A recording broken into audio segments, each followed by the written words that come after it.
নমস্কাৰ, welcome to জ্ঞান পোহৰ। আশা কৰিছোঁ আপোনালোক সকলো ভালে আছে। মই আছাম হিষ্ট্ৰীৰ এটা ছিৰিজ আনিছোঁ আৰু ইয়াতে 5টা ভিডিঅ' আপলোড কৰা হৈ গৈছে। আজি হৈছে 6 নম্বৰটো পাৰ্ট। আশা কৰিছোঁ আপোনালোকে আগৰ পাৰ্টকেইটাৰ পৰা যথেষ্ট লাভান্বিত হৈছে। তেতিয়াহ'লে ব'লক আজি পাৰ্টটো আৰম্ভ কৰোঁ। এতিয়া কুৱেশ্যন নম্বৰ 1ত সুধিছে, the Danava dynasty is mainly associated with which ancient kingdom of Assam. ইয়াতে অপশ্যন এ দিয়া আছে কামৰূপা। কামৰূপা ইয়াতে শুদ্ধতৰ নহয়। য়েছ, প্ৰাগজ্যোতিষা ইয়াতে শুদ্ধতৰ। ঠিক আছে। আৰু এই যি দানৱ ডাইনেষ্টি, এই দানৱ ডাইনেষ্টি প্ৰতিষ্ঠা কৰিছিলে মহিৰংগ দানৱ দেই। মহিৰংগ দানৱ। ঠিক আছে। আৰু এই দানৱ ডাইনেষ্টিৰ কেপিটেল আছিল মৈৰাংকত। কেপিটেল আছিল মৈৰাংক।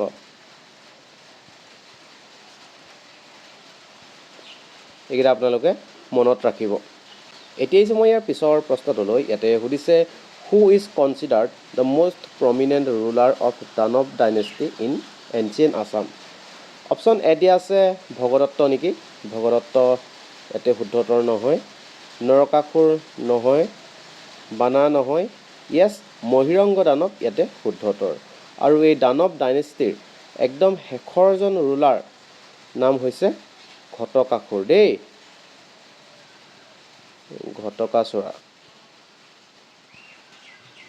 আৰু এই ঘটকাসুৰক নৰকাসুৰে হত্যা কৰি কি কৰিছিল? ভৌম বংশ প্ৰতিষ্ঠা কৰিছিল। সেইটো আপোনালোকে মনত ৰাখিব। এতিয়া মই পিছৰ প্ৰশ্নটোলৈ কুৱেশ্যন নম্বৰ 3 ইয়াতে সুধিছে, the rule of the Danava dynasty in Assam is mention in which ancient text. গতিকে এই যি দানৱ ডাইনেষ্টিৰ শাসনৰ কথা, এই শাসনৰ কথা অসমৰ কোনটো এনচিয়েণ্ট টেক্সটত উল্লেখ আছে? অপশ্যন এ দি আছে কালিকা পুৰাণ আৰু য়োগিনী তন্ত্ৰ নেকি। য়েছ, অপশ্যন এ ইয়াতে শুদ্ধতৰ। ঠিক আছে। আৰু এই যি অৰ্থশাস্ত্ৰখন কোনে লিখিছিল? এইখন লিখিছিল চাণক্য দেই।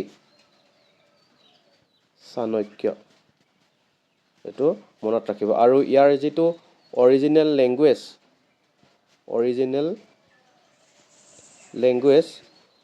লেংগুৱেজটো হৈছে সংস্কৃত।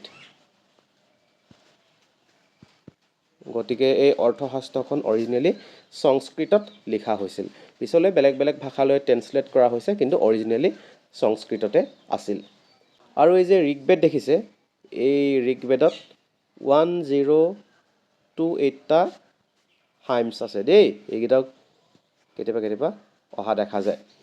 লগতে ইয়াতে টোটেল 10টা মণ্ডল আছে।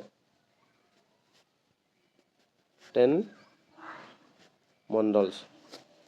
এতিয়া মই ইয়াৰ পিছৰ প্ৰশ্নটোলৈ কুৱেশ্যন নম্বৰ 4 ইয়াতে সুধিছে, the Bhauma dynasty of ancient Assam is also' known as the dash dynasty. গতিকে আমাৰ পৌৰাণিক অসমৰ ভৌম যিটো ডাইনেষ্টি, সেই ডাইনেষ্টিটোক আৰু কি নামেৰে জনা যায়? অপশ্যন এ দি আছে বৰ্মন ডাইনেষ্টি নেকি। এইটো নহয়। য়েছ, নৰকা ডাইনেষ্টি ইয়াতে শুদ্ধতৰ। যিহেতু নৰকাসুৰে এই ডাইনেষ্টিটো প্ৰতিষ্ঠা কৰিছিল, গতিকে ইয়াকে নৰকা ডাইনেষ্টি বুলিও জনা যায়। এতিয়া মই ইয়াৰ পিছৰ প্ৰশ্নটোলৈ কুৱেশ্যন নম্বৰ 5 ইয়াতে সুধিছে, who is considered the founder of the Bhauma Naraka dynasty in Pragjyotisha. এইটো আপোনালোকে গম পাইছে চাগে। অপশ্যন বি, য়েছ, নৰকাসুৰ ইয়াতে শুদ্ধতৰ।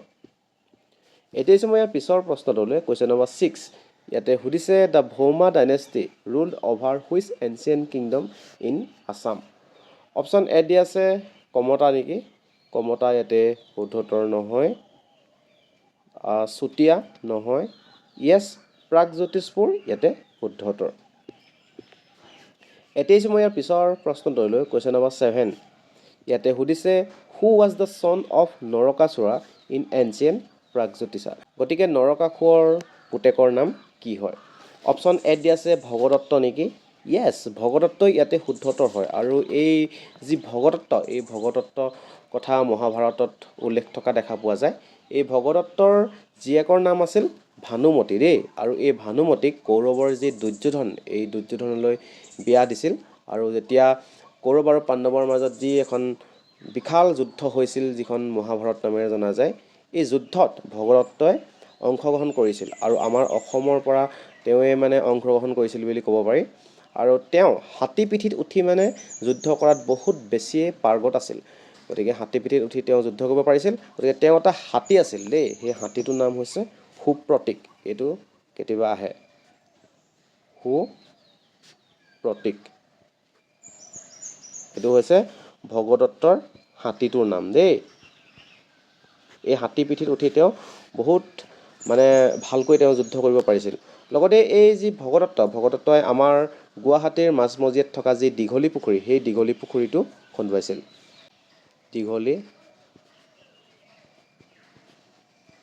দীঘলী পুখুৰীটো তেওঁ খন্দুৱাইছিল। এইকেইটা কথা আপোনালোকে মনত ৰাখিব। এতিয়া যে মই ইয়াৰ পিছৰ প্ৰশ্নটোলৈ কুৱেশ্যন নম্বৰ 8 ইয়াতে সুধিছে, the Asura dynasty in ancient Assam is believed to have rule before which dynasty? Option A দিয়া আছে বৰ্মন ডাইনেষ্টি নেকি? য়েছ, বৰ্মন ডাইনেষ্টি ইয়াতে শুদ্ধ উত্তৰ। এতিয়া যে মই ইয়াৰ পিছৰ প্ৰশ্নটোলৈ কুৱেশ্যন নম্বৰ 9 ইয়াতে সুধিছে, which legendary king is often associated with the Asura lineage in Pragjyotisha? Option A দিয়া আছে ভগদত্ত নেকি? ভগদত্ত ইয়াতে শুদ্ধ উত্তৰ নহয়। য়েছ, নৰকাসুৰা ইয়াতে শুদ্ধ উত্তৰ। এতিয়া আহিছোঁ মই ইয়াৰ পিছৰ প্ৰশ্নটোলৈ। ইয়াতে সুধিছে, the Asura rulers are mainly mention in which sources related to ancient Assam? Option A দিয়া আছে ভাগৱত এণ্ড বিষ্ণু পুৰাণ নেকি? য়েছ, অপশ্যন এ ইয়াতে শুদ্ধ উত্তৰ। গতিকে আজিলৈ ইমানেই আৰু মই এইখিনিতে আপোনালোকক এটা কথা জনাই দিওঁ, আপুনি যদি 2026 বৰ্ষত BEd-ৰ এণ্ট্ৰেঞ্চ দিবলৈ গৈ আছে, তেতিয়াহ'লে আপুনি টিচিং এপ্টিটিউডৰ কাৰণে এই ই বুকখন বাই কৰিব পাৰে। ইয়াতে লাষ্ট 6টা বছৰৰ প্ৰিভিয়াছ ইয়েৰৰ কুৱেশ্যনসমূহ সন্নিৱিষ্ট কৰা হৈছে।